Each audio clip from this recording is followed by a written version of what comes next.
ভিন রাজ্যে পরিযায়ী শ্রমিকের কাজ করতে গিয়ে দুটি পৃথক দুর্ঘটনায় এক মহিলা সহ আরেক যুবকের মৃত্যুর ঘটনায় শোকের ছায়া দক্ষিণ দিনাজপুর জেলার এলাকা জুড়ে।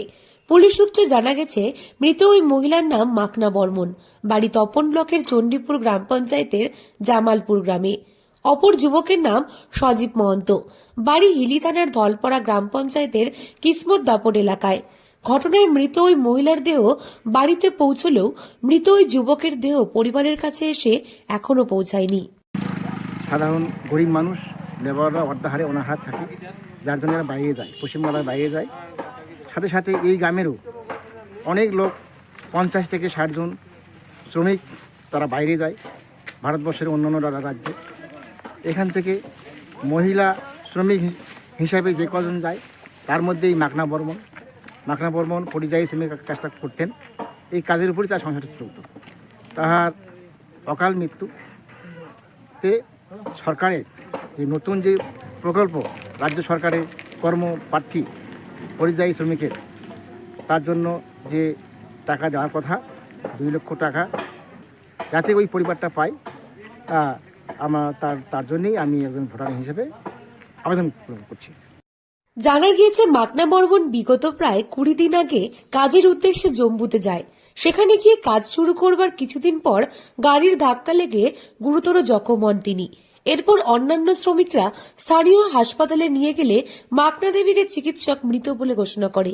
পাশাপাশি মৃত ওই যুবকের পরিবারের পক্ষ থেকে জানা যায়, গত 31 ডিসেম্বর স্থানীয় কিছু যুবকদের সঙ্গে অন্ধ্রপ্রদেশের কাজের উদ্দেশ্যে বাড়ি থেকে বের হন।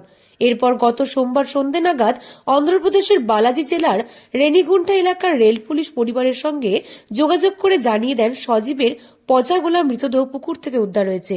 তবে পরিবারের অভিযোগ তাকে খুন করা হয়েছে।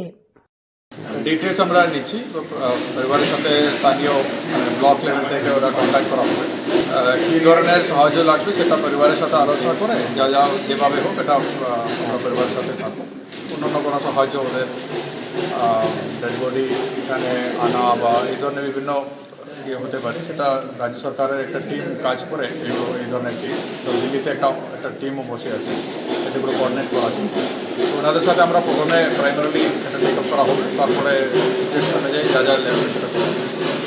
পরিবারের পক্ষ থেকে জানা যায়, মৃত ওই যুবকের পকেট থেকে আধার কার্ড উদ্ধার করে তদন্তকারীরা।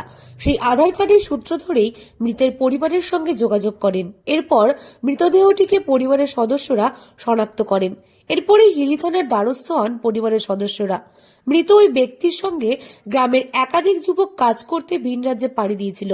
তবে হঠাৎ করেই ওই যুবকের মৃত্যু ঘিরে রহস্য বাড়ছে রীতিমতো।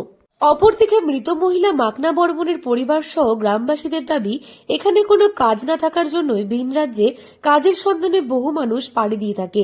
রাজ্য জুড়ে নেই কোনো কর্মসংস্থান। মাননীয় সরকারের কাছে আবেদন করছি যাতে এই গরিব দুস্থ পরিবারটি এই সরকারি প্রকল্পের সহায়তাগুলি পায়।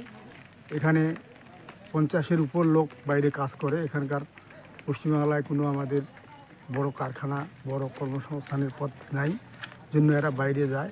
এবং আমাদের ফ্যামিলিরও বাইরের আরও লোকজন যায়, তারা বাইরে কাজ করে। কখন কি হয় এই জন্য আমরা খুব দুশ্চিন্তার মধ্যে থাকি। তাই এই পরিবারটা যেন আর্থিক সহায়তাগুলি পায়, সেই জন্য আমরা গ্রামবাসীর পক্ষ থেকে অনুরোধ করছি।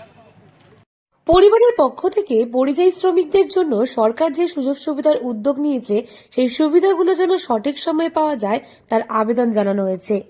দক্ষিণ দিনাজপুর থেকে সুস্মিতা গোস্বামী রিপোর্ট, লোকাল 18 বাংলা।